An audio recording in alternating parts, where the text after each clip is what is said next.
Man has always wanted to dominate. This is nothing new.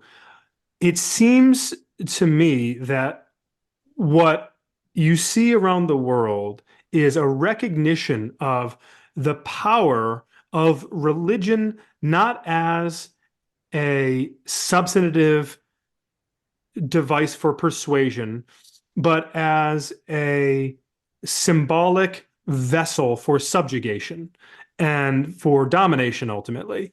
And so in other words, when you said that, if you went back to the 1960s or 1970s and had to predict the future, that you never would have seen this. Well, I think because of the trends of secularism and so on, Hmm. I actually think the irony is that in many ways, what you would have predicted back then has come to fruition, that Hmm. much Hmm. of the Hmm. world has secularized.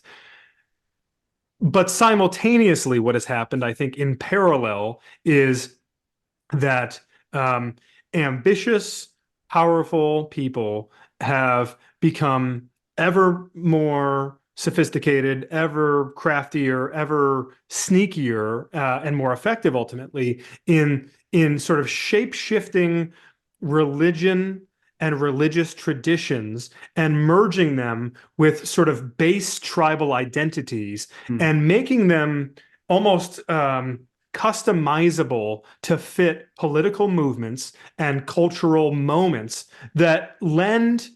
I mean, for example, Frank, like if you're thinking about the Trump presidency, Hmm. this is just one of a million examples that we could examine.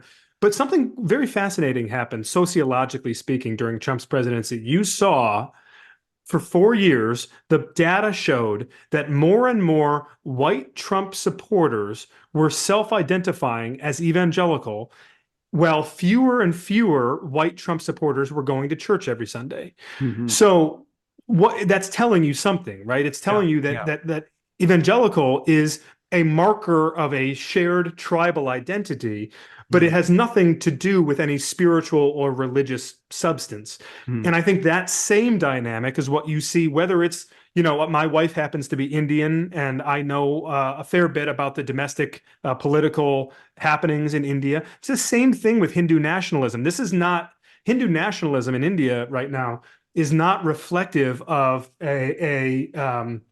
of some sudden sweeping pious voice in the Right. Indian subculture, bringing people back closer to the Gita every day. No, I mean it's in fact probably the opposite. But again, smart and shrewd people, and I would say in many cases sinister people, have figured out how to package some of the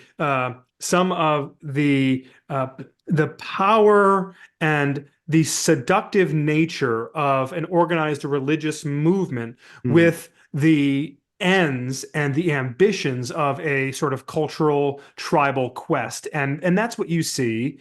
And I think the fear that one has to have when they examine the American situation is much as in the aftermath of 9/11, as you noted, and I made this point in the book just sort of briefly, but I take it seriously, and I'll take some criticism for it, but I'm happy to respond. I mean, I'm not comparing the body counts of Ralph Reed and Osama bin Laden. That's not the point.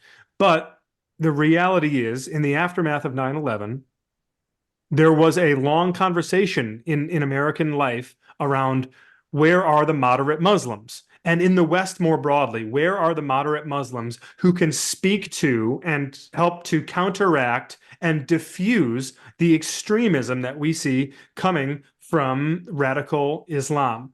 Right. And I think at this moment, when you see Christian nationalism on the march, when you see a far right, militant, blood and soil Christianity that is well organized, well financed, and very much capable of hijacking some of the institutions of American Christianity, there must be this same conversation of where are the sane the sane and reasonable evangelical Christians who regardless of their views on certain cultural stances, regardless of their partisan affiliation, who are willing to stand up and push back on this and say, no, for the sake of the health of our pluralistic society and for the sake of the credibility of the gospel of Jesus Christ, we cannot allow this radical fringe to speak for the mainstream. And I'm waiting for that moment, Frank. I'm praying that that moment does arrive.